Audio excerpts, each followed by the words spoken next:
সেইভাবে তারা নির্বাচিত হয়ে আসছে।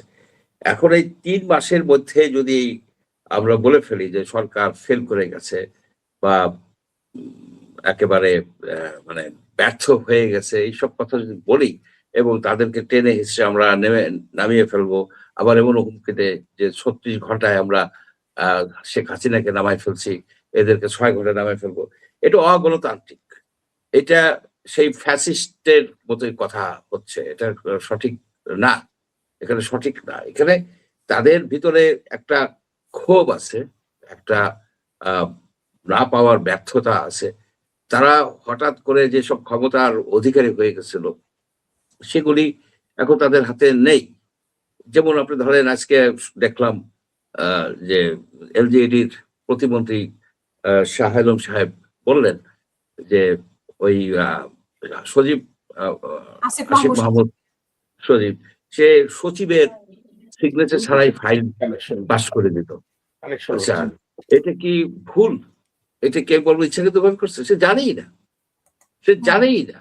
এই ছেলেগুলি কি কিরানি হইতে পারত? এই ছেলেগুলি কি কোন বিসিএস পরীক্ষা দিছে একজনও? পাস করতে পারত?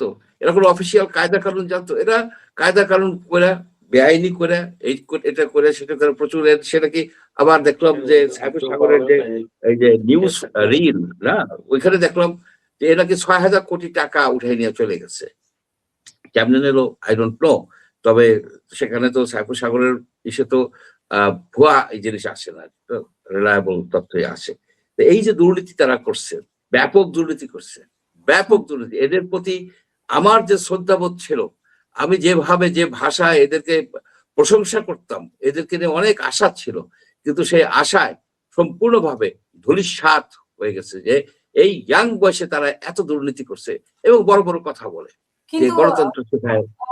মঞ্জু ভাই আমি একটু যোগ করতে চাই। এখানে আসিফ মাহমুদ সজীব ভুঁইয়া আবার বলেছেন যে এটাকে চ্যালেঞ্জ করেছেন যদি সৎ সাহস থাকে তাহলে আগামী কালকের মধ্যে ফাইলটি জনগণের সামনে স্পষ্ট করার জন্য।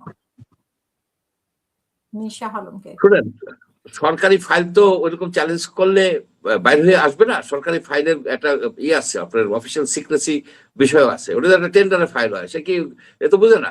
যদি এটা ফাইলটা হয় একটা টেন্ডারের ফাইল, সাধারণত সে ফাইল কি ওপেন করতে পারবে?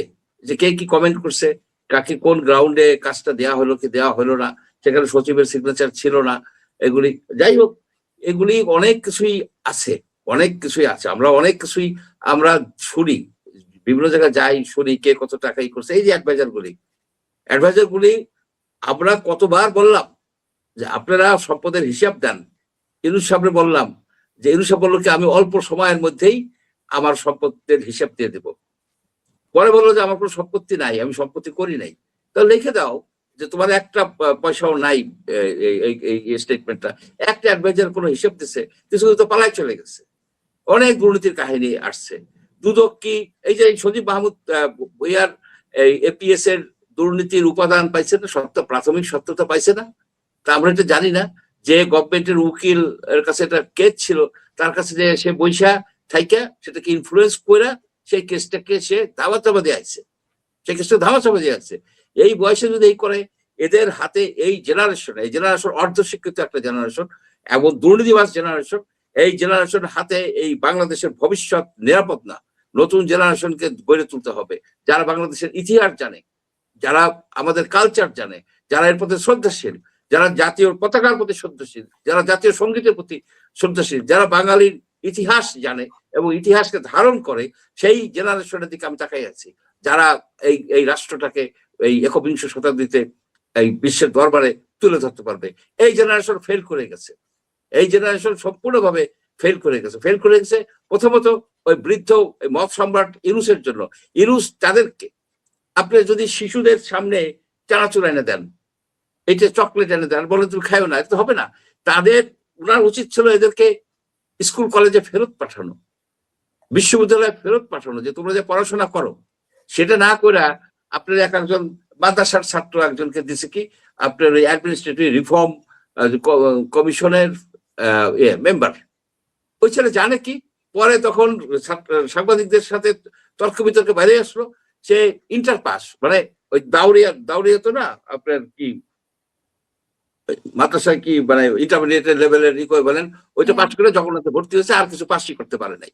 আর একটা বিষয় হচ্ছে কি, এই যে জেনারেশনটা, এই যে মাদ্রাসায় পড়া একটা জেনারেশন আইসা রাজনৈতিক নেতৃত্ব দিচ্ছে, তারা যে ভাষায় কথা বলে, যে ভাষায় গালাগালি করে, এই যে ওসমান হাদি যে অশ্লীল গালি, অশ্লীলতা বলতো, অশ্লীলতা, এমনকি এই গ্রুপের মেয়েরা পর্যন্ত অশ্লীল গালাগালি করে, এটা আমরা এই বাঙালি জাতি কোথায় নেমে গেল?